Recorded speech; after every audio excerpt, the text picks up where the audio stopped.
Weekend as the city roars. Tune in loud, turn up some more.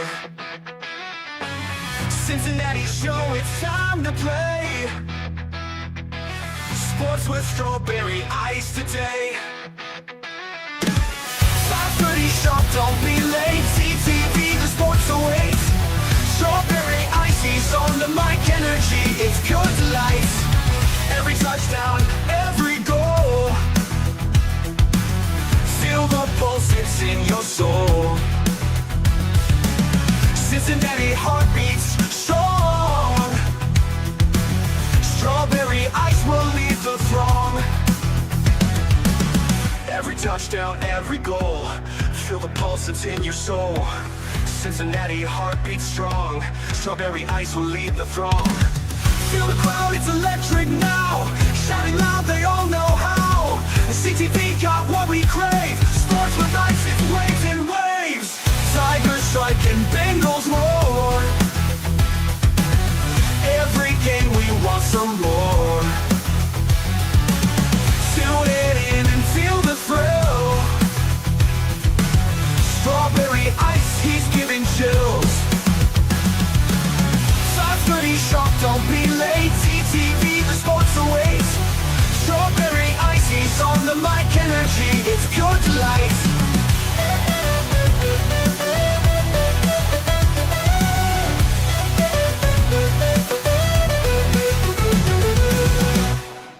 Hey guys, what's going on? Welcome to the show. This is Sports with Strawberry Ice. I'm your host, Iceman Jeff Turnipole. And as always, I bring you sports from a West Side point of view right here in the great city of Cincinnati, Ohio. And as always, except for when I'm on remotes, I'm coming to you live from the Ice Cave. And the Ice Cave is always sponsored by Priority Lawn and Landscaping. Eventually, it's going to stop flooding, and your grass is going to be nice and dry and grow and grow and grow and grow. And you're not going to want to cut it. Or you got flower bed or landscape project or something you want to get done. Do me a favor. Think Priority Lawn and Landscaping. Give them a call at 513-430-6114. That's 513-430-6114. You can also follow them on Facebook. And when you do, tell them Ice sent you. What is up to everybody in the chat? We have Brad's in there, Stranger's in there, Paul Painter's in there, and Tony Blazin. What's up, guys? All right. So, title of the show today is Who are the Bengals Taking at 17, doing draft talk with John Sheeran. First of all, let's get to the man who really knows everything and anything about the draft. I mean, if you really want to know something, you think this guy, Joe Schmo. Not really, but let's get to Joe anyway. What's up, draft guru? Brother, I know everything there is to know about everything. That is very, very scary. If that's true. I'm the oracle, and it's about time people start to acknowledge that. Hey, I got a question. Are you leading the throng? I always mean to mention that every single time I'm on because your theme song says that you're leading the throng. Everybody keeps nitpicking the song that says like, I give them chills. Like, dude, I don't know. It's an AI song. Can you call it the? Can you call it the throng song? Well, as long as you don't call it the throng. Yeah, as long as you don't call it the thong song, we'll be fine. Oh, what's up, dude? Yeah. Like, dude, like the longer this song goes on, the more people are like, what the hell did it say? I don't know. It's an AI song. I might change it up sometime. We'll see. Yeah, I mean, I think he might be. We can only see from the waist up. Thank God. Yeah, I'm pantless. Just got a thong on. Just to let you know. Yeah. Nobody wants to see that. I'm sorry. Right. I got to go now. Yeah, exactly. It's gonna go retch in the background. All right, so we're getting closer and closer to the NFL draft. Actually, speaking of, let's do a little selfless promotion here. You can come join me and Joe Schmo along with Bengal safety Tyson Anderson and the legend Full Rock David Fulcher, April 24th at Mount Lookout Tavern. Everybody keeps asking me where the hell Mount Lookout Tavern is. Did you guys go to Millions? It's in Mount Lookout. It's right there in its name. It's a tavern in Mount Lookout. Mount Lookout's small. It's a square. It's Mount Lookout Square. It's right across from Millions. So come on down there. We're doing Bengals trivia starting at 6, which I know that's early, but we're trying to do that and then do the podcast at 7 and watch the draft. So come down. We're going to do Bengals trivia. We're going to give away some prizes. You can come and make fun of Joe. You know, I'm sure you're going to say something weird to Tyson or something. You know, it'll be fun. Just come on down. I'm looking forward to it. How about you, Joe? You looking forward to the draft? Are you ready to get this over with? Yeah. It's this has been the longest off season, and the fact that the Reds have come out and completely shit the bed for the first week and a half. Hey, they looked good last night. Whoa, because Hunter Green is a goddamn beast. Yeah, he is the guy. Like this is the guy that they thought they were drafting it to. It took a couple years because baseball's hard, man. Yeah, but watching him pitch, and I didn't get a chance to watch last night's game because I like going to bed. Just watching the first two starts that he threw, he works fast. He's throwing strikes. And he gets in a groove. His slider, his splitter. I mean, never mind. He's got probably the best fastball, not just velocity, but location. He's got the best fastball of any starting pitcher. You throw the breaking stuff and the secondary stuff, and it's like this guy is. I'm hesitant to say it, but I think he's an ace. Oh yeah, there's only 10, 10-ish aces, and we got one of them. He's an ace. Yeah, I mean, the thing that's killing me is. Every game except for Saturday was the last game in Milwaukee we got blown out. That's the first game we've gotten blown out of. We've gotten starting pitching, and we're doing dumb shit. Like last night, Spencer Steer gets thrown out or picked off of first base. I'm like, wait, we're doing the same stupid crap we did last year. And that's where I thought Terry Francona was going to clean all this stuff up. Maybe he's holding them accountable. I don't know. Like that's the whole thing. Well, it ain't working. We're doing dumb shit, but they're going to be held accountable. Well, we're still doing dumb shit. We're still bunting all the goddamn time. I'm sorry, bunts are dumb. If you're going to bunt for a base hit, okay, sack bunting is dumb. Bunting for a base hit is kind of a waste unless you're TJ Friedel and you struggle to get on any other way. But TJ Friedel's a bunter. And I don't think sack bunting is dumb because especially if you get the guy from second to third, then it's easier to score from third than second with the ball down. I'm gonna show you the run expectancy chart. Blah blah blah. Runners on and from I know you always go to that. I'm old, okay? I'm old. Buddy's okay. Damn it! All right, let's get out of this here because John is ready. He's in the background. We are discussing the NFL draft. What in the hell are the Bengals going to do? Let's get to the man who might be able to give us some insight. He's John the Brain Sheeran. What's up, Brain? I'm glad I missed all the Reds talk. Joe brought it up. Got that out of the way. Yeah, got that out of the way. All right, 17 with the Bengals. I want Nolan, but I keep closer we get to the draft. I keep leaning more toward linebacker. Now, the only linebacker that we might want to get is injured.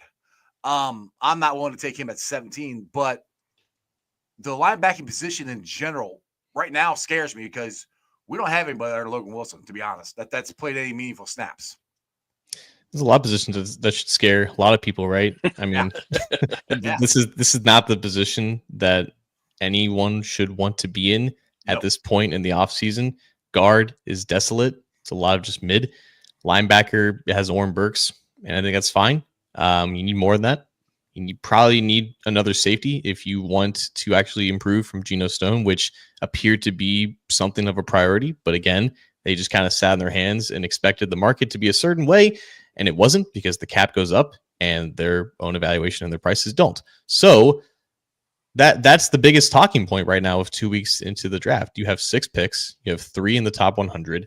You have a bunch of needs that you would like to address. This team continues to draft for need instead of just taking best player value. And sometimes it does line up. Sometimes value does coincide with need. But there have been too many instances in recent years where the bad picks are just trying to force need and reaching on players. Clear reaches from the very beginning. Like everyone knew that Zach Carter, McKinley Jackson, even if that's only been a year, like everyone knew that both of those were reaches. Jackson Carman was the same type of situation.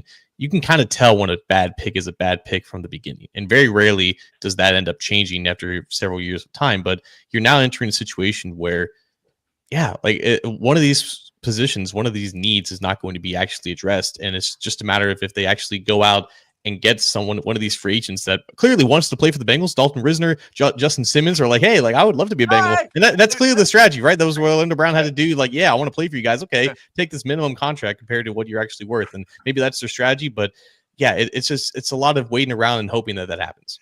That's what I'll get. What the hell are they freaking waiting for? And the thing is, they are going, and this is where I'm at, actually, to be honest.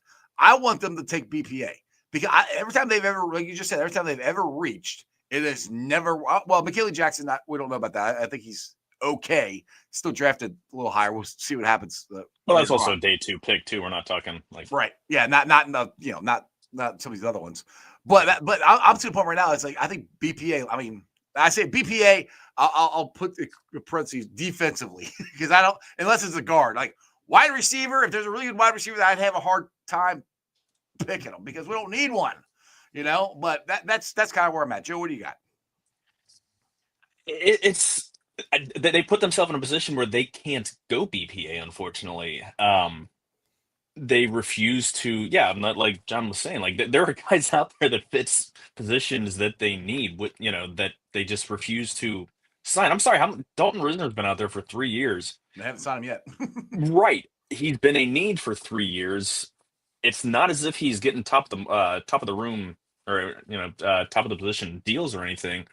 It's they're gonna end up reaching for somebody on day, hopefully not in round 1, but most likely on day 2, because they're gonna need to fill a if not a starting guard, someone who can come in and compete with the crap that's still here. Kirkland dude, right now I think Kirkland and the guy they signed from the Saints might be their starting guards, to be honest. Yeah, I mean, there's still Cody Ford, there's still Volson, and hopefully those guys are playing for one backup spot. But I'm hoping that we're at this point we're just kind of hoping that the draft falls it falls their way, and there's a guy that fits the need, like whether it's Walter Nolan, whether it's Harmon, whether it's one of the edge guys. Again, I don't know who that's going to be. It's draft is a crapshoot. Someone's going to take someone way earlier than they thought, and there's going to be a run on a position and screws everyone's mocks completely up. So I hate kind of throwing names out there. I love Nolan. I mean, I know I said BPA, but I love Nolan. That's the one I really want because I like to see him next to TJ Slater we just got, and I think he can get an edge later on. But because I do think Joe Osai is going to have a breakout year this year. I just got a feeling he ended the season well last year, first healthy season. But what do I know? We'll see. John, let me ask you this question then, because I've been kind of thinking about this. The Bengals seem to like, and especially if they can eventually get some done with trade, they seem to like the guys that they have in the as edges, defensive. I don't, people are kind of wanting to do away with edge, whatever. The defensive ends with Osai, with Miles Murphy, and Trey. I think this kind of would. This seems to kind of push them more towards defensive tackle than, and on my, at least the way I'm kind of reading things. What are your thoughts on that? Yeah, I think the Osai deal, it changed a lot in my mind. I didn't expect him to be back for multiple reasons. We all know who his agent is, but that's the main reason right there. Clearly a 1-year deal that's worth $7 million is easier to negotiate than whatever he wanted T. Higgins to get. But also the fact that Osai didn't really play here that much in his first 4 years, and maybe that was just a Lou and Arumo thing. I just kind of figured that he would want a fresh start and go as far away from Lou as possible. But the Colts apparently were interested in signing Osai, so maybe it was something else. And whatever the case may have been, the Bengals clearly wanted him back, and they won a quote unquote bidding war for his services on the first day.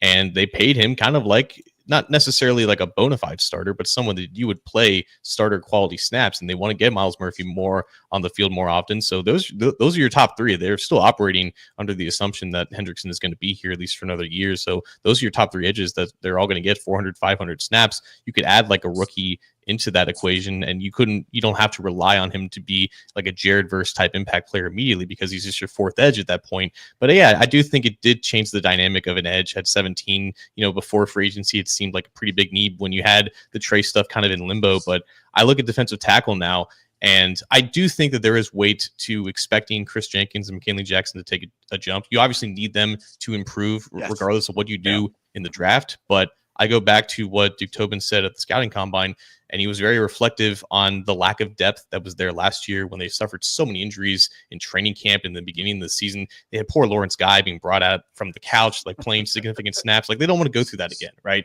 So I understand that right now they have 4 guys that would probably be active on game days, and you want to get Jenkins and Jackson on the field more to develop them. But if a guy like Nolan is there at 17, I don't think that Jenkins or Jackson would prohibit you from just inputting him as your main pass rushing defensive tackle, because right now, guys, like guard is probably the biggest weakness because you don't really trust anyone to start. Who is your second pass rushing defensive tackle outside of BJ Hill? They don't really have anyone. Right. If it's 3rd and 8 right now, who do you trust to win a one-on-one against against the other team's right guard? Right, like they're having to move somebody inside. It's not a position that you want to be in. So I do think that if they don't take a defensive tackle in the first 2 rounds, maybe they would look at who they have on the roster and say, we're probably going to just roll with the guys that we have and maybe sign like a minimum free agent or some undrafted guys really fill out the room. But if Nolan is there, I still think that he's the most likely pick. I've said this since the end of March. He just checks all the boxes. 5-star recruit, 21 years old, major production at a high quality program. They obviously brought him in for the top 30 visit and a combine visit, which is really indicative of interest there. So he's still what I would consider to be the favorite. But if it's not him, then I think the whole plan of defensive tackle may change. Yeah. Do you have any concerns? And I brought this up off air with Jeff. The whole 5 schools in 6 years, and I haven't heard anything specific about character issues. There's just rumblings. Something right. out there. We don't just know what right, it is. Exactly. There's no allegations like Mike Green or anything like that. But does that kind of dissuade you, or considering that they met? I think they met with him at the combine as well, but then also having the top 30 visit. You're hoping that these maybe assuage any fears that they have. Yeah, I think I forget who said it at the owners' meeting. I think it was Zach. And he gave, I think, the best answer possible about this, because it was obviously about, what happened with Jermaine Burton last year, right? And if that kind of changes your process on maybe taking less risks with guys with questionable backgrounds. And it really is just a player-by-player basis, right? Every one of these guys is individuals. Everyone has their own stories, their own context behind the situation.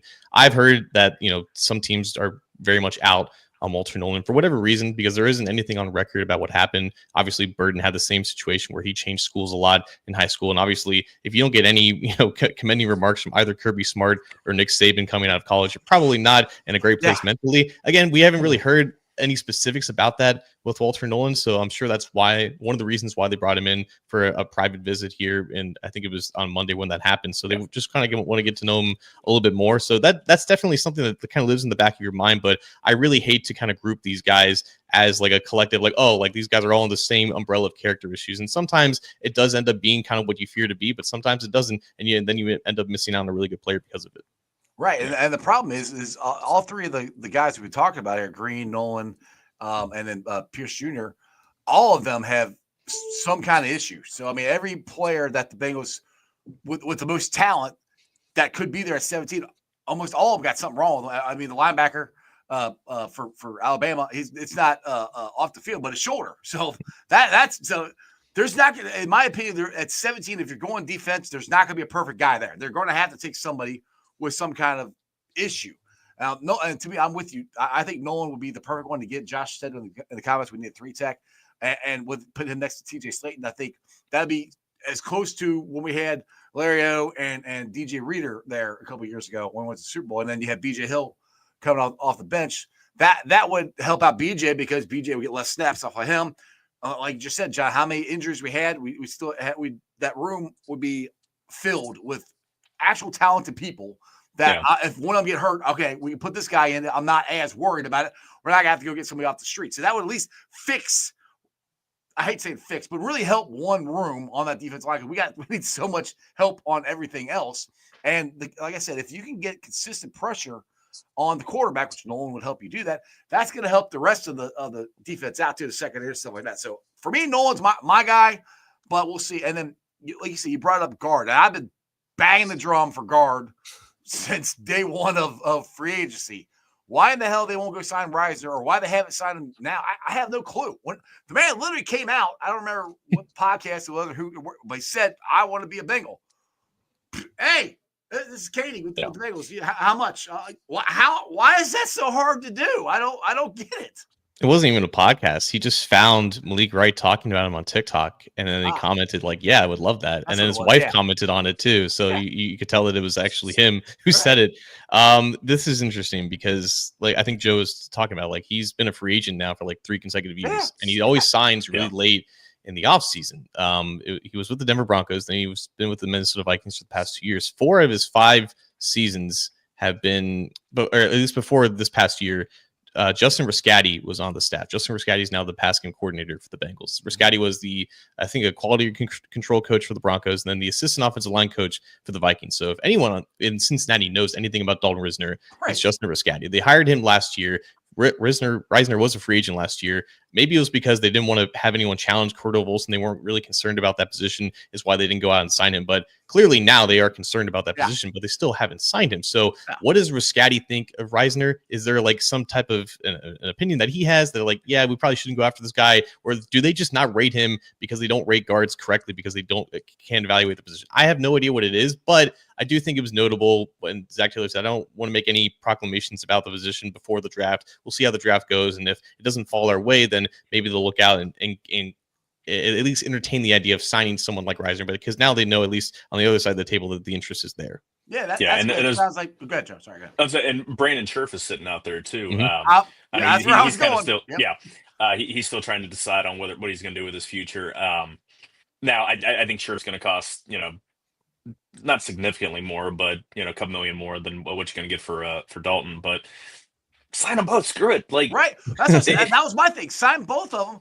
Then you're to me, the guard is fixed. You got I'm okay kicking they're older guys. I'm okay kicking the can down the road. We can kick the can down the road. At this point right now, who cares? We need somebody for this year. Not one guy. We need two guys. Yeah. And you got Reisner and you got Scherf sitting out there going, hello, are you going to sign me? This is why I've been drinking so much in this offseason. They're stressing me out, John. It's just stupid. It just doesn't make any sense. I mean, you got and maybe they're right about Kirkland. I don't know, but I would rather have a better backup plan than Kirkland or Ford or I forgot his name now. Wilson. Yeah, I'd rather have somebody who's an established guy who's done it. And you got two of them sitting out there. Go get them. It doesn't matter. It's just crazy. I mean, like Josh here says, Reisner has 81 NFL starts. 81 NFL starts. I mean, it's just you can't fix that. You can't get that from anybody else that they have on this team right now for that position. So it's just dumb. But I've to the point where I think they're not going to do anything until after the draft. They're going to see if a guard falls to them, which I don't, because this isn't a very good offensive line draft, especially for guard, is it, John?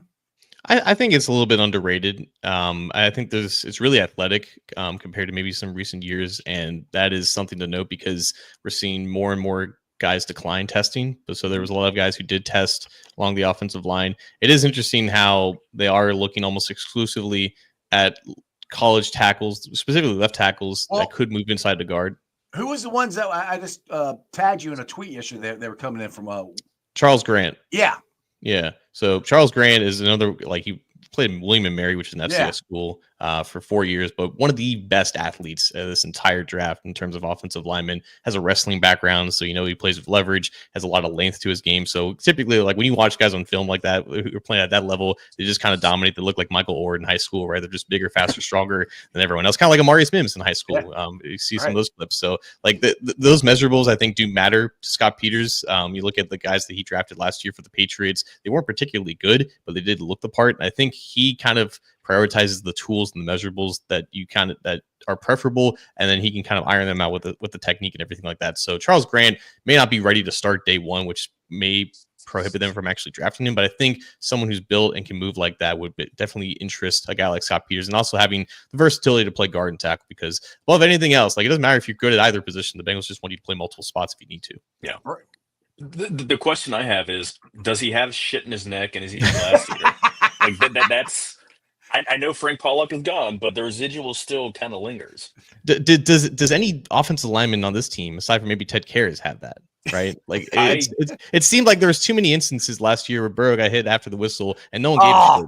Dude, so, if they let that happen again, I want to jump out of the field and go kick somebody in the nuts. Like, what is wrong with you? Especially against the Ravens. How many times did they hit Burrow late? It's just that shit just drove me nuts. And all they do is walk Marlon Humphrey hit him late, a cornerback. Yeah. Now, if you're going to let a cornerback plant, you're like, come on. All you got to do is flick him and send him back 20 yards. I would happily give up a 15-yard penalty for someone who's sticking up for again, Burrow taking a cheap shot, because that's your franchise. He does it all the time. Yeah. Let's see here.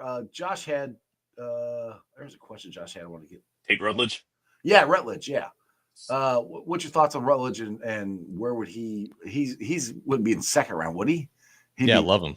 Love him. A phenomenal athlete who unfortunately got hurt, I think, in the beginning of last season. So his tape in 2024 wasn't as good as 2023, but the Bengals know all about who he was in 2023 because he played right next to Marius Mims. So they obviously really valued the limited tape that Mims had. They watched him a lot in practice because a lot of people from Georgia will tell you that the practices at Georgia are even harder than the games because they practice just so hard so that the games are actually easy. It's one of the few programs like that in college where like the transition to the NFL is just basically seamless. It's just run like a professional program down there. So he's been down there for like 5 years and he had 2 really quality years of starting. Unfortunately, this last one was kind of disrupted by an ankle injury, but he finished the year strong. So I think that's really why he's in that late second round, early third round range. But if the Bengals want him, it would probably have to be a second round pick, but phenomenal athlete. Good enough size, obviously would have chemistry playing next to Marius Mims again at right guard. So that I think should factor into it. They met with him at the combine. I know they had Scott Peters down there for Georgia's pro day. So there does seem to be interest there. But again, if they're only exclusively meeting with guys who have guard tackle versatility, he does not have that. So I wonder if that almost takes him off the equation or at least puts him down below some other guys. Josh got another one here we've talked about. How do you feel about James Pierce Jr.? I think he's visiting today. Yeah, that's an interesting one. A lot like Nolan, like there's questions about his character. Not a lot of people from Tennessee particularly liked coaching him. They thought he kind of lacked effort, particularly playing against the run. And I think that's because he was this really high recruit out of North Carolina. I think he was like the number 1 recruit out of North Carolina and had a really strong 2023 season rushing the passer and was even better from like a pass rush win rate this past season. Even his production was a little bit down. I think teams kind of took more notice of him. They took more attention to him. So I think that led to him getting less or fewer amount of sacks. There wasn't a ton of growth, I guess, really in his game. I think maybe some personnel members have some concerns with that, and maybe the Bengals do too, but they met with him at the combine. They brought him in for a visit. I think a quintessential, just we need to know more about this guy if he's worth that 17th overall pick, because I think the middle of the first round is where he could go off the board first, but if he doesn't, he could end up sliding in the second round just because teams are just unsure about him. His just, like, again, 30,000 foot view kind of reminds me of a Carlos Dunlap. Obviously, he's not as freakishly, Carlos Dunlap had about 75 feet long arms. Yeah. But a guy, just a pass rusher extraordinary. And it was just indifferent when it came to playing run defense. But you get that guy, when it's third and long, when it's time to go after the quarterback, there are very few guys that you want outside of that. I don't know. I guess it really depends on what kind of an end they're looking for. Are they looking for the pure pass rusher? Are they thinking that, if they're going to draft someone that high, is this Trey Hendrickson's replacement, or is this someone that's going to go on the other side and maybe push Miles Murphy to be that every down, the more the guy that's going to set the edge in the run game and provide juice? That's why I kind of I lean, again, if Walter Nolan's not there, how would you feel about someone like Derek Harmon? I want someone to give that push up the middle. Miles Murphy's going to pick up more sacks just because the quarterback's not going to be able to step up anywhere. Same with Joe Osai. Those guys can't finish like Trey, so maybe they need some help from the interior to help them clean them up. But what are your thoughts on on Derek Harmon or some of the other tackles out there? Are they worth 17 pick, or is it someone you might want to look in round 2 or later? Yeah, I think with Harmon, he can almost be grouped in with Pierce, not in terms of character. I think Harmon's profile is very clean in that regard. I think teams don't really have an issue with that. But I think Harmon is a bit one-dimensional. I think he's a phenomenal interior pass rusher who can create a lot of disruption. In terms of finishing at the quarterback, I don't think he's as good as Nolan, and especially against the run, he's definitely not as good as Nolan is. He misses a lot of tackles behind the line. I think he's obviously got the size and the length to kind of separate and stack and shed and all that good stuff. But Jerry Montgomery was very clear that stopping the run is the most important thing to him, and that was evident with signing and bringing TJ Slaton from the Packers down to here. Mm-hmm. Obviously, having a guy like him Slaton already in the fold, it allows you to kind of diversify the group a little bit. Right. But I think with Harmon and Pierce, they're both like you said, Joe. Pierce would be the third and long pass rusher that could just win a one-on-one and create disruption off the edge. But I think for drafting someone at 17, I think for this team specifically, you would want a more well-rounded player who can play on all three downs. And especially if you're drafting an edge if you're drafting an edge that high, it may say something about how they feel about where things are going with Trey Hendrickson. I think they would want to find a full-time player to eventually replace him. And I don't really know if Pierce kind of qualifies that. Maybe that was more like, if Pierce does fall in the second round, are we comfortable enough to maybe trade up for him, or maybe just take him as that situational pass rusher? And with Harmon, again, I think a better overall, like maybe character profile and everything, but I think there are a lot of questions about him in terms of finishing in backfield production and finishing in run defense that would kind of make me pause a little bit, maybe from taking him at 17. Yeah, the motor right there. That's the one that I don't like. That when they say that's what to me when I hear that, it sounds like he quits on plays or he gets if he's not playing as much as he wants and he gets down. That scares me more than anything, to be honest. I don't like that. But to your point though, if go back to Nolan, the guy I like, if you get him and you get him next to Slayton, you're setting that middle right there up. That alone right there, those two could help Osai and Murphy on the outside, because just like you said, they can't step up. Because how many times did they, like, I keep going back to the Chargers game last year. We came back and damn near won it, but that first half, how many times did Sherbert run right up the middle? Because we go whoop, right around there and nobody's in the middle, and he's just like whoop, and he ain't the fastest guy. He's not slow, but I mean that drove me nuts. I'm like, there's nobody set in the middle, and if you have we got Slayton now, which that will do it. If you get Nolan there, that makes that interior defensive line pretty damn solid. And I think that would actually help Osai and Murphy on the outside as well, because like you said, he can't step up and they can finish the tackle. Still, we have to go get another edge though. But Pierce, the motor part, I just don't like that. Because you either got it or you don't. You can't. Some guys can turn it off and turn it on, and some guys can't. And like, I just don't like it when people say that they're not there, because it's hard to because that's woven into you already. It's hard to get that out of them. You know what I'm saying? If they're already doing that in college. So, well, and to go back to the Carlos Dunlap comp that I threw out there, that's why he fell to the second round. Yeah. He had first round. I mean, he was a dominant pass rusher when I mean, there were games where he would absolutely just take over. Then there'd be a couple weeks to where you kind of forgot he was on the other side of the line. Right. True. Then we did talk about this. Chop brought up Campbell here, which I said this to start to show linebackers becoming more of a importance to me, because we don't have anybody there, not enough. But if we draft Campbell, he may or may not be ready for the beginning of the season. So that goes back to where the Bengals need somebody to plug and play. That's where I'm kind of if somehow he fell to 49, which I don't think he will, I'd take him there in the second round. But 17, I want a guy who can start. What's your thoughts, John? Love Jahad Campbell. Just checks all these boxes, and it's at a point where if his shoulder is good enough to play, I don't expect him to last 17 picks. Like I would expect him to be off the board before then if there are no concerns about his shoulder. If there are concerns about his shoulder, are you comfortable in the Bengals medical evaluation of that? Because they have been burned in years past from that. So it's kind of like it's a tricky situation, right? So if they do take him, there'd be a lot of excitement about it because he's a great player who fills a need, and that's the rare situation where value does meet need, and he would play immediately. And I've kind of come around to linebackers being more valuable in this day and age of defenses, as you're not seeing as much of like the Legion of Boom type single high safeties and those type of defenses. Like that's kind of in the past, and it's a lot of just like making sure that you have guys who can play multiple spots in the defensive backfield and guys who can move backwards as well as move forward. So Jahad Campbell fits everything that the Bengals are lacking on defense. But again, like a player like that shouldn't fall to 17 unless something's wrong. And if something is wrong, it makes you pause a little bit. Yeah. I would put Josh's comment up here. And I do agree with him. I think this defense still has a chance to do what it needs. All that it needs is for them to be in the top 20. And that's the thing, too, is we're talking about how they're going to have to really hit home runs with these draft picks, which they are. But with this offense, we're going to score 27 to 30 points a game. You got to be in the top 20, top 15 would be awesome. Top 17 would be fine.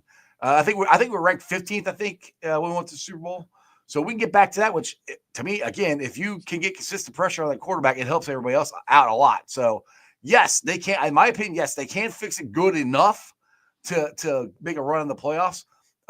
By no means will it be completely. It's not going to be fixed. This is not going to be a perfect defense by any stretch of the imagination this year. And one thing, John, I don't know if I asked you this before, but when Joseph Osai re-signed, he said something I thought was interesting. that they finally bought in at the end of the season. To me, that was different. I didn't. That was a curious question, especially when you said that the Indianapolis was interested in him. I don't know if he was interested in going to play for Lou again.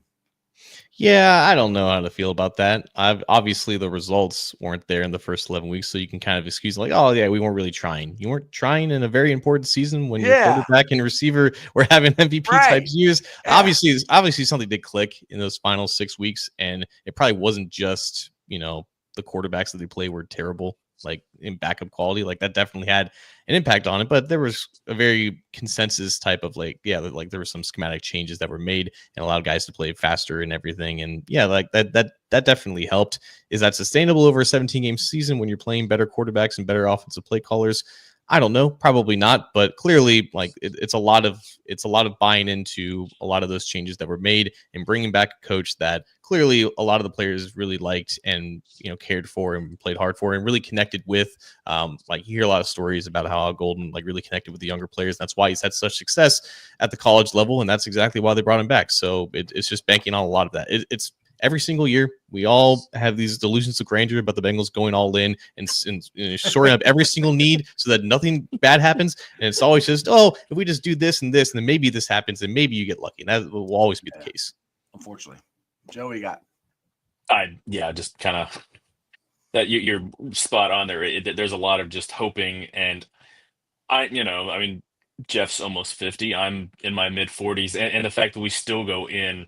They're going to do it this year, Joe. In March, it's all they got to do. If they can structure these differently, they can have an extra $30 million to spend this year, and they don't. It's like it doesn't make any sense. Why do we do this? Why do we do this? So I don't know. It's frustrating.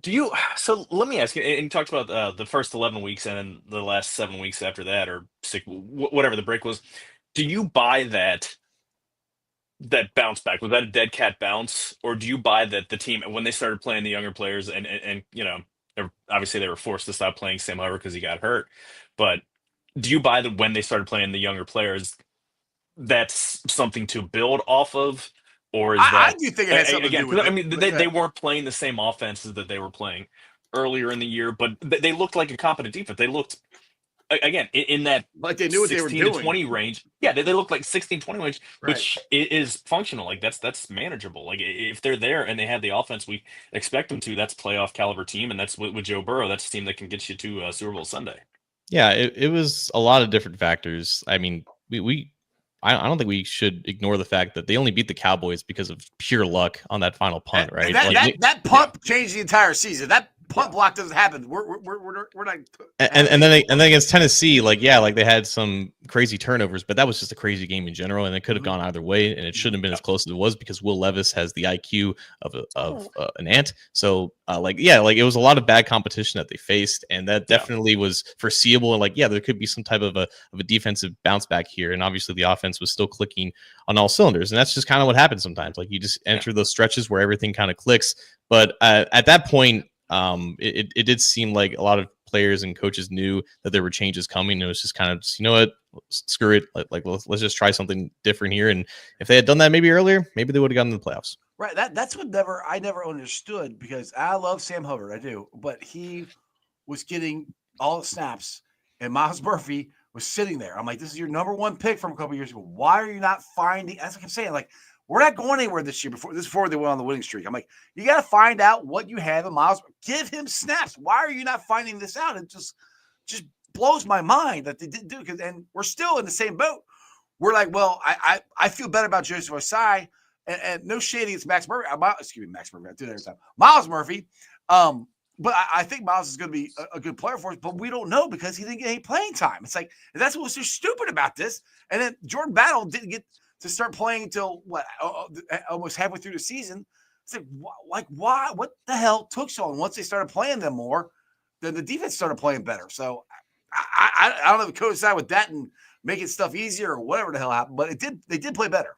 Yeah, the Bengals defense was as successful as it was under Lunarumo when they had the right veterans to just run what he wanted to do. And it was always like everyone would always say that it was impossible to play against this defense in those big games because they would confuse the hell out of the quarterback. And they needed the right veterans that could communicate with each other and completely understood like I think it was the 4,000 level college courses like that. That was the equivalent of his defense, right? And he didn't trust any young players to do that. But we all knew that if you're going to spend $1 billion on offense, that you're eventually going to have younger guys fill into those roles. And he never trusted those young guys, and that's why Jordan Battle didn't start over Von Bell. Jordan Battle is a captain, a 4-year captain at Alabama. Yeah. Like, dude, that's a guy you should. Was he his second year? You should be able to trust him by then, I would think. I mean, how well he performed in the latter half of his rookie season. Like he looked like he belonged. Right.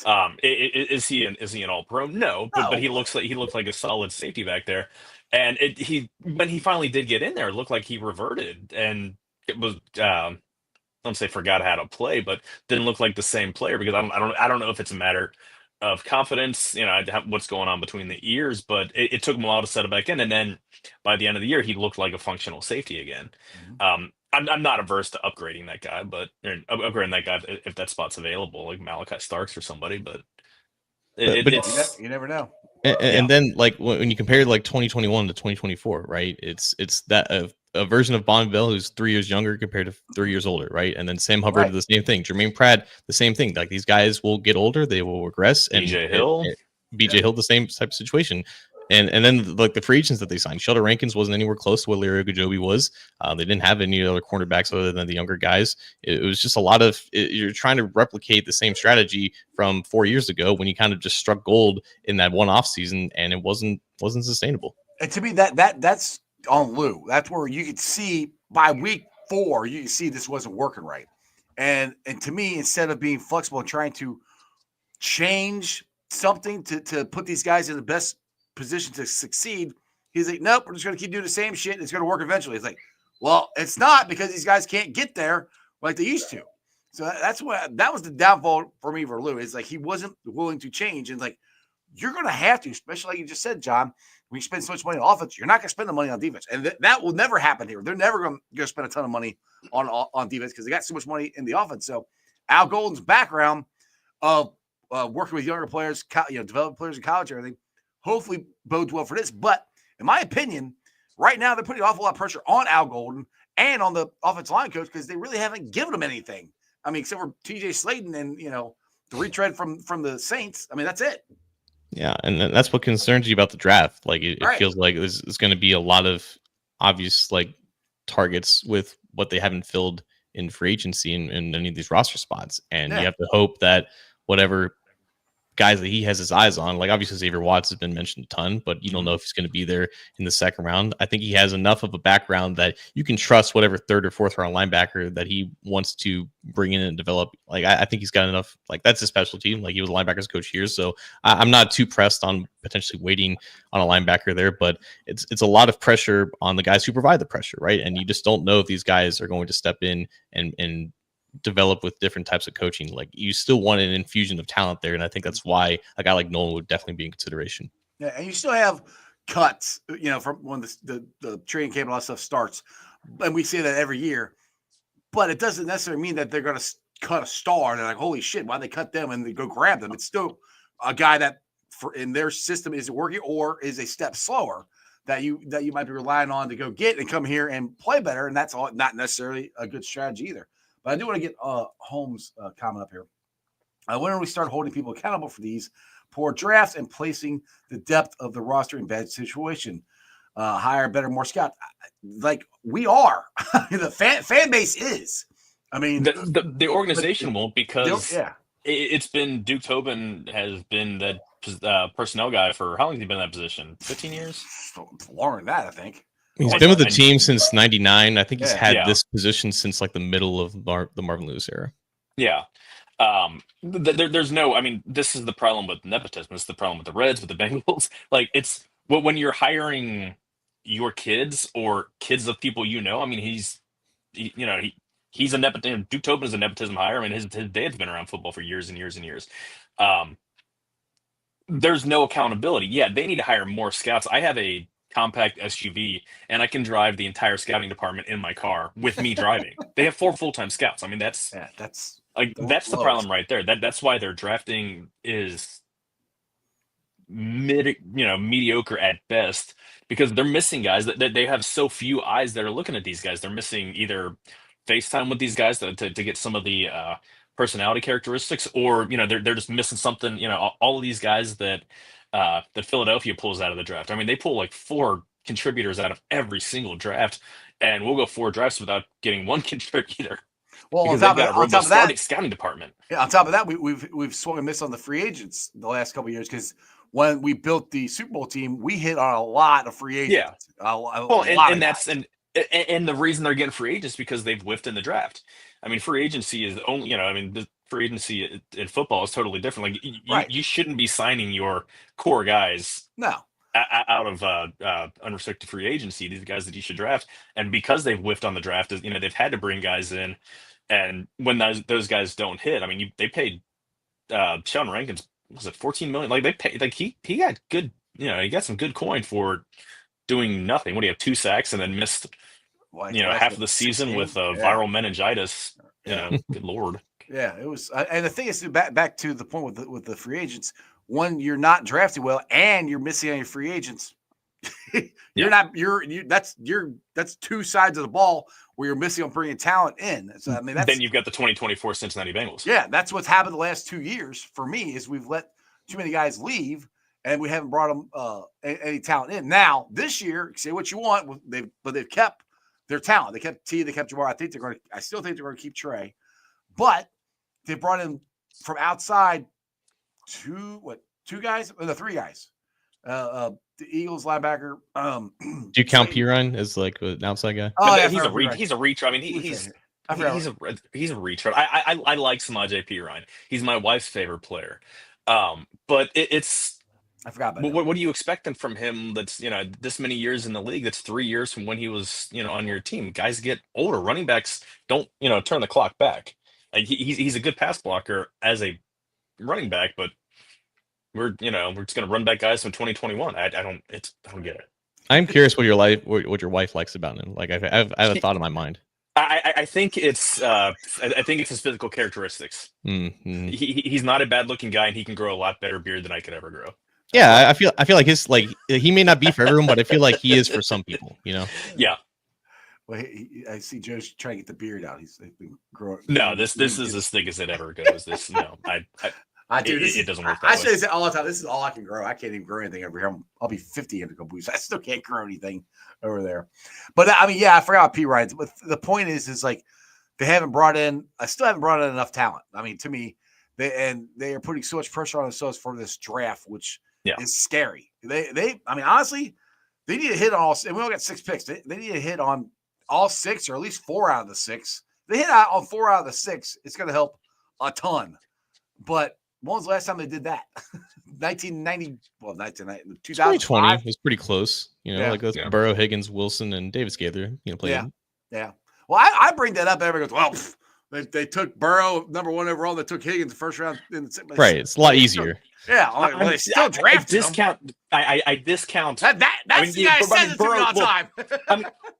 Burrow is going to go down as probably the best player in Bengals history. However, you don't get a lot of you don't get a lot of credit for picking the obvious guy when you're picking 1-1. True. That's my only caveat there. Wilson and Davis Gaither, those you got to give them credit for that. Those and who was the coach there, or who was the linebacker coach that brought him along? Al Golden. Al Golden, exactly. Yeah.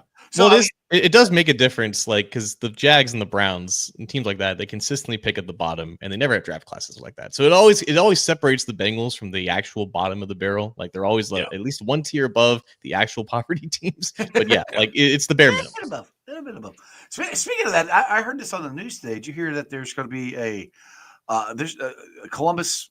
I don't know, senator or somebody's putting a bill, trying to pass a bill for Ohio sports that if your team is below 500, 3 out of the last 4 years, you don't get any state money. Have you guys heard that? Yeah, it's Bill DeMora, who's a senator, who's a Ohio State fan, and yeah, the it's officially like you need to have a winning record in 3 of the last 5 seasons. Coincidentally, the Browns have only 2 winning seasons in the last 5 years. The Bengals and the Reds passed it. Like, yes. I think that guy does not like the Browns. Maybe that's yeah.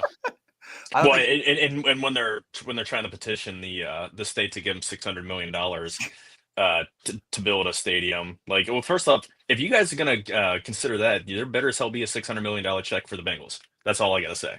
Yeah, yeah, exactly. Because I'm like that's ridiculous. I mean, and the thing is, they're moving them out of downtown and out in the suburbs. It's going to be. I mean, they're moving them out to the airport where it's going to be a disgusting wasteland. I mean, Cleveland's a wasteland to begin with, but up there, like next to it's literally next to the airport where there's nothing.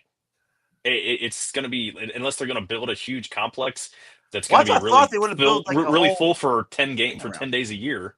Yeah, listen, it worked for the Ravens moving out of Cleveland. Maybe it'll work for the actual Cleveland Browns. Get the hell out of Cleveland. No, I hope not. No. Stay in Cleveland. I want you to suck forever.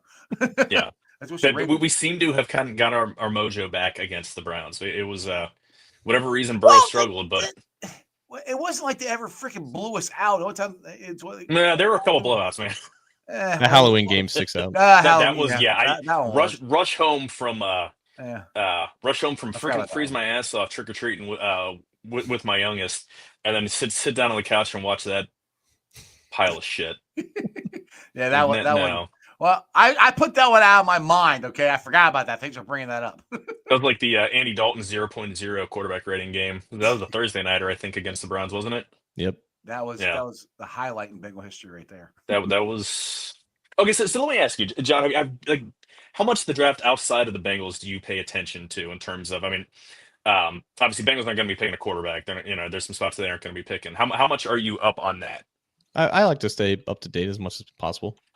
So where are you with the quarterback class? I'm looking at, I mean, obviously everyone's kind of expecting Cam Ward's going to go 1-1 just because it's a quarterback and Titans need a quarterback.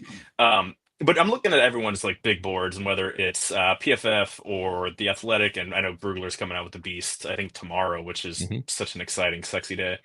Like they've got him like he's in like the 20th, 30th ranked prospect. But the question's more about Shedeur Sanders.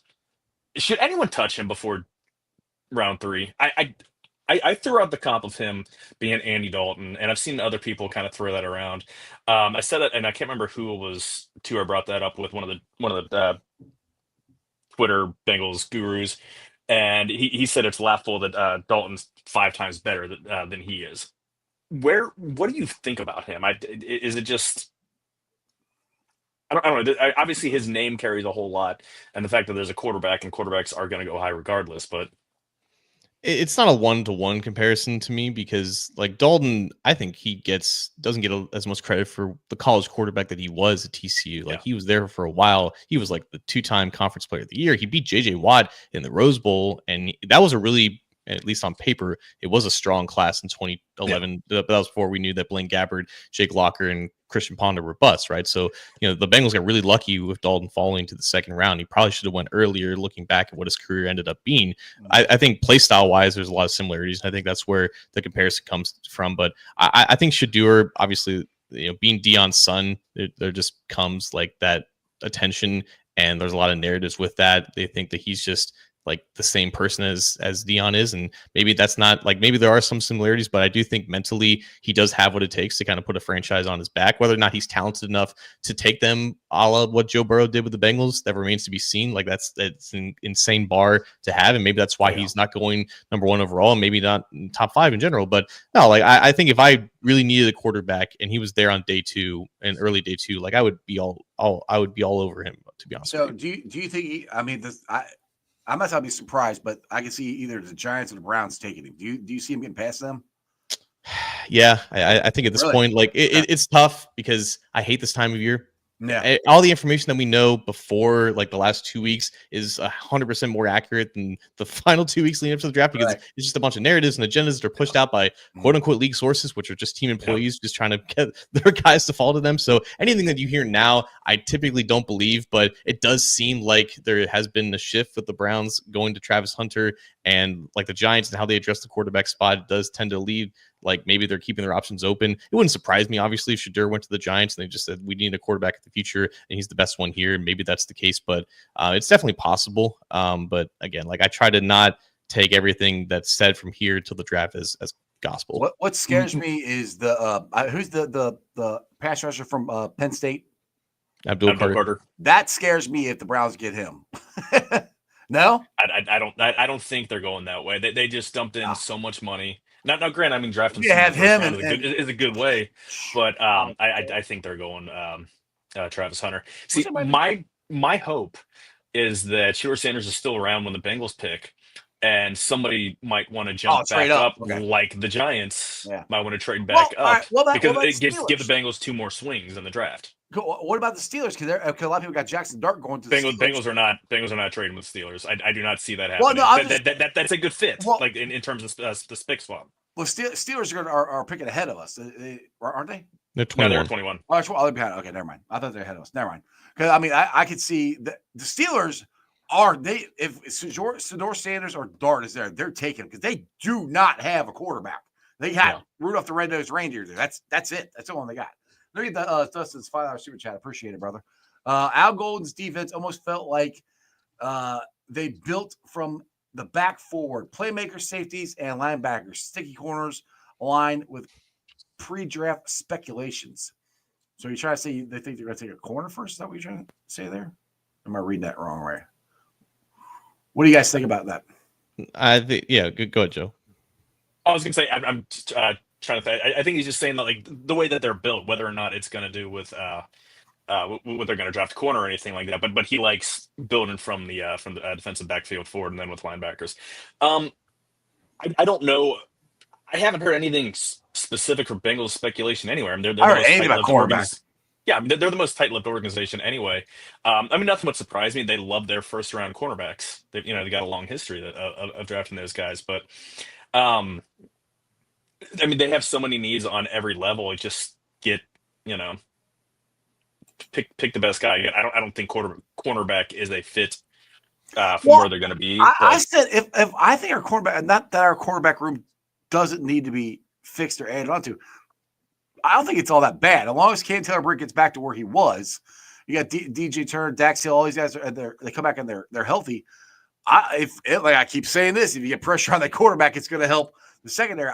I'm okay with going into the season with the quarterback room we have right now. What do you guys think? It really depends on where Dax is in his recovery. Like, I think he should be fine by the beginning of camp, but I think if he had played a full season, the opinion on him would be completely different because he was starting to play really good. Yeah. Cam Taylor-Britt is just a complete mystery to me. I really don't know where he is. Better, but... I don't know where he is mentally. I think he got really complacent and comfortable with the player that he was, and that led to just the up and down season that he had. DJ Turner, I think, is still valuable as like your third cornerback, whether you want to play him inside or out. I think with Dax, like how you play him now is very interesting because you do have a hole there in the slot. Jake Lisco brought it up, and I'm going to steal from him because I think it's brilliant. Leon Hall was like your slot cornerback when you're nickel, and then he was outside in base. I feel like that's the perfect way to use Dax Hill. If it's too much, if that's too much for him, then maybe it's too much. But I think Josh Newton can play in the slot too, so like that gives you an option there. I've said that too. I said Newton in the slot, but I really like that idea because I mean, Dax has been a Ginsu knife. I mean, say what you want how he played at safety, but he did play it, and he has played corner. He adapted pretty well. Yeah, I could see them doing that. And then, like I said, Fig Newton, he impressed the hell out of me last year. Yeah, and I don't expect him to like last on the outside. I think inside is where he belongs, but you need depth there. And if he could start there, that's great. Yeah. I agree with that. It's almost an hour here. Yeah, so what Dustin was saying is Paul Danner's been talking about safety. Bengals going safety in the first round, which would I guess be Malachi Starks. Which I can definitely see him getting a second round, whether it's holy crap, the safety from Notre Dame. Xavier Watts. Yeah, Watts. Or Malachi Starks, the two guys. But I can see him Xavier Watts maybe in the second round. But I don't know if they're going to go in the first round for that guy because they have the clearer needs in the trenches on one side or the other. All right, John, I'll get you out on this one here. Dustin says, John, your name is John Tobin now. You're getting all kinds of names here. Who are you picking at 17, and what's your post-draft meal? But I like my name. Why do I have to change names? I don't know. What, am I Duke's son? Am I Bill's grandson? Like what's the deal here? But post draft meal is definitely pizza. I love some pizza after some hard work. From who? From I'm very partial to Jets. Jets is good. Jets is good. Dewey's I had a lot because I had a school project on him in business school freshman year, so we had a lot of Dewey's. So I'm kind of sick of it, to be honest with you. But I do like some thick pizza. All right. So who if you're the GM, who are you taking at 17?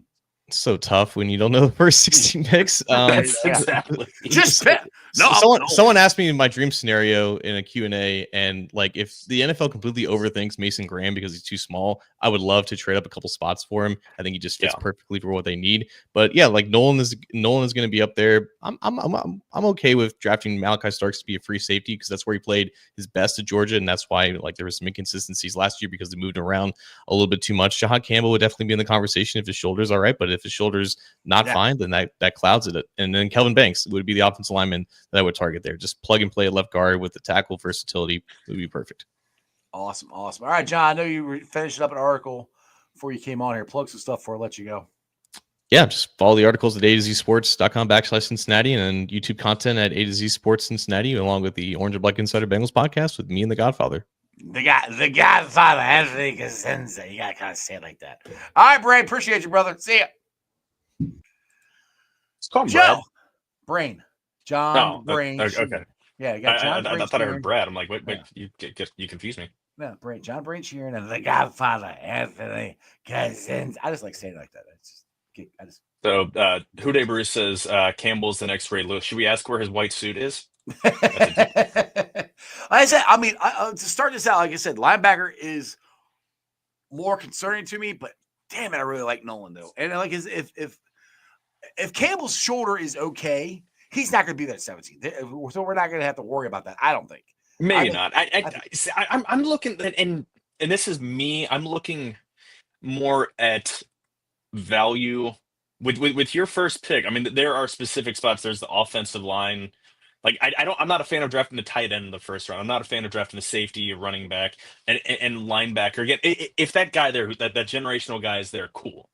Well, but it's a matter, and I don't know much about that. No one could be that. I mean, he could be. That's well, defensive tackle is a spot where you draft a guy like that. Right. That's a spot where you draft like the trenches. You draft trench players in the first round. We're finally starting to maybe draft guards in the first round because that's a smart thing to do because you need to value them. Yeah. And so someone like Campbell, who again like could be a stud, could be an absolute, even if the shoulder is an issue, I mean, rehab it and fix, and come back at 100%. He could be an absolute, he could be Ray Lewis minus the incident there on Super Bowl weekend. But it to me, it's a matter of like, it's not a matter of sure things, but the value for that position. Does that make sense? Yeah, no, I get what you're saying. Yeah, I totally get what you're saying. So, I mean, for me, like I said, and people might freak out if they do this. I will not. If they draft a guard that is worth being drafted at 17, I will be okay with that. Because if you can, because the thing is, like, if we like, and this is where everybody keeps wanting to run the ball, which I completely agree. Some of these games last year, if we could have ran the ball a little more, we would have won them. You run the ball by controlling the middle of the field. If you can get two good guards to control the middle of the field and you can run the ball and you keep their offense on the sideline, that's a good defense there. So that's where I'm. Just sign the goddamn veterans that are out there and want to play. I agree with you. We got two and of them there. And then you have that again. Kick the can. Yeah, they're old. You kick the can down the road. There's nothing wrong with that. I agree. I'm down with signing Reiser and Sheriff. Trust me, I'm knocking my microphone. I'm getting so fucking heated. If you watch me on Twitter, you know I've been commenting wanting guards since the beginning of this thing. So I am totally for signing them. I hope they do. I am trying to keep myself calm because I don't think it's going to happen until after the draft. They're going to wait until after the draft, see if somebody falls to them. And then when they don't, which I don't think you're going to because there's not that many guards. I think there's a gap. See, and what I've seen is a lot of the guys. Unless they take one at 17. And what John said is like, there are a lot of guys that are like crazy athletic. Yeah. There's a lot of guys that are tackles that are being projected for guards. It's hard to really even look because we're not, you and I aren't tape crunchers. No. We're not looking at all these stuff. We're just looking at what we're reading, and I'm looking at all these names on the tackle board, and a lot of these are names that I've seen could move to guard, but I don't, are those guys that are around? I have no idea. We'll see. Just make every pick count. Don't throw them away on dumb shit. Don't draft a special teams player. Yeah, don't reach. I mean, obviously, that they're not in any need for a kicker or a punter. There's so much talent defensively in this draft. They shouldn't have to reach if they do it right. They shouldn't have to. Get out of here on this. Dustin says, Ice Joe, have you seen the Bengals host this many running backs for pre-draft visit before? I think they're outside of the Ohio State guys. Who have they brought in? Because the Ohio State guys don't even count because they're the local they're the local visits that don't even count against their 30 visits. I don't know who else, but yeah, what I saw with them is Henderson would make the most sense because he's a good pass blocker and a really good running back. Oh, yeah, and I think they're going to draft one, but I don't think I think at the earliest is third to me. That's I don't think the draft. I wouldn't until the third round because the running back is a deeper. But again, we saw what Cam Scatterbo can do. Yeah, that's my dude. That's the guy who's bounced up and down up draft boards as high as second round and as low in sixth round. So there are guys out there. I would prefer to wait until day 3, but which you still could. Bengals do stuff their own way. They do. They don't listen to us. So, all right, Joe. Hey, you got a Joe's Tavern coming up or anything going on sometime soon? Or? I got a couple lined up.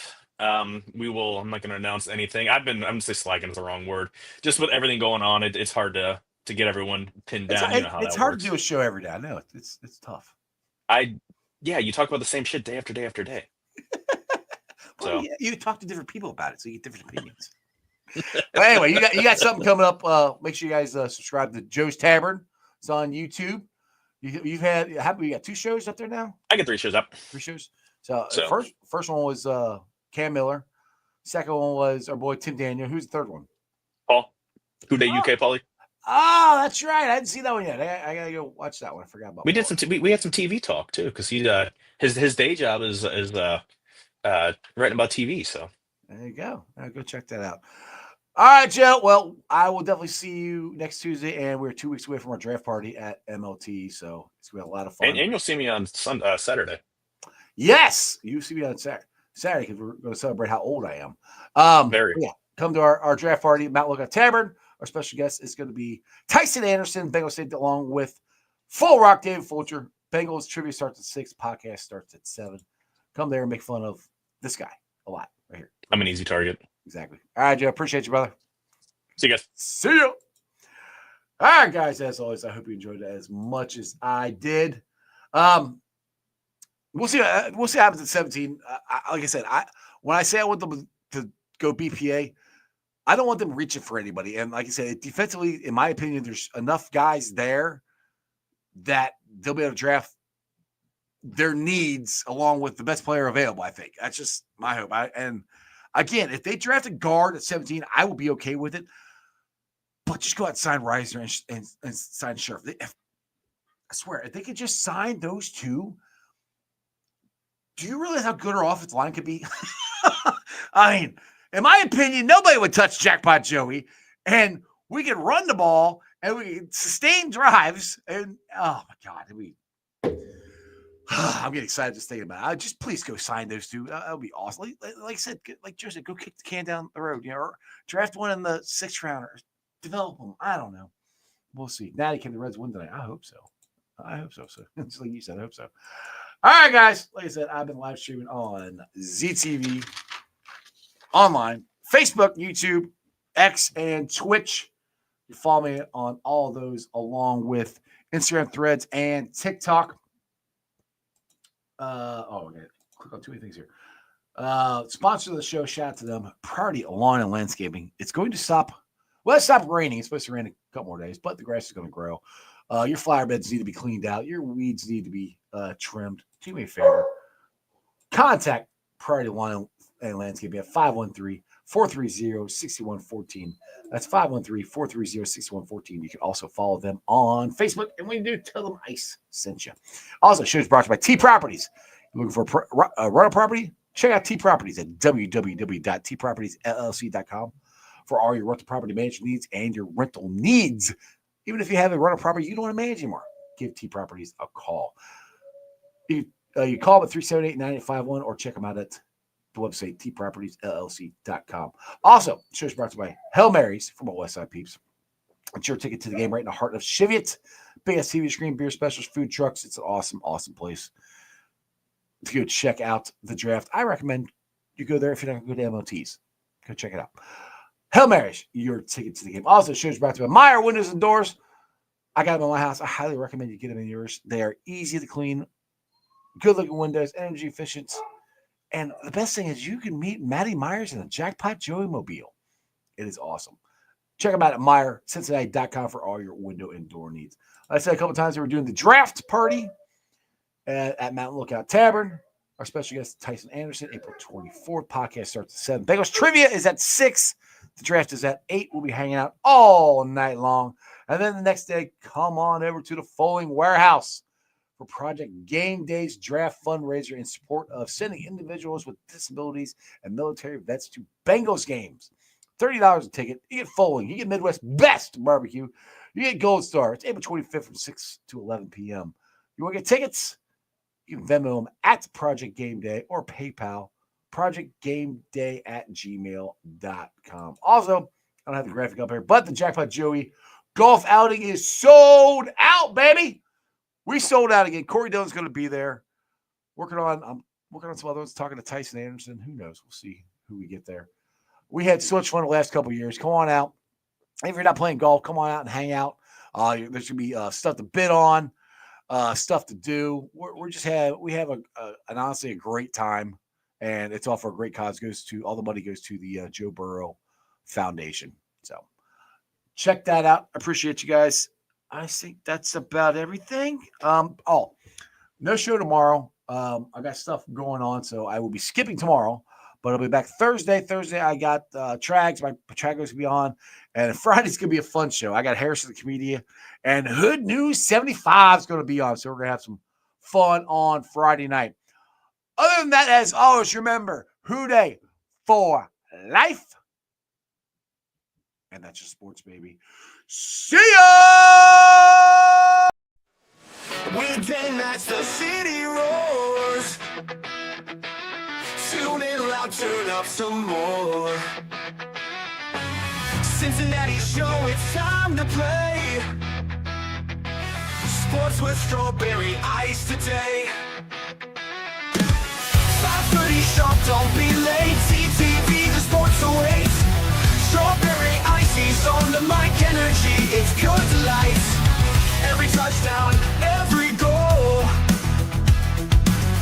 Feel the pulse, it's in your soul. Cincinnati heartbeats strong. Strawberry ice will lead the throng. Every touchdown, every goal. Feel the pulse, it's in your soul. Cincinnati heartbeat strong. Strawberry ice will lead the throng. Feel the crowd, it's electric now. Shouting loud, they all know how. CTV got what we crave. Sports with ice, it's waves and waves. Tigers strike and Bengals roar. Every game we want some more. Tune it in and feel the thrill. Strawberry ice, he's giving chills.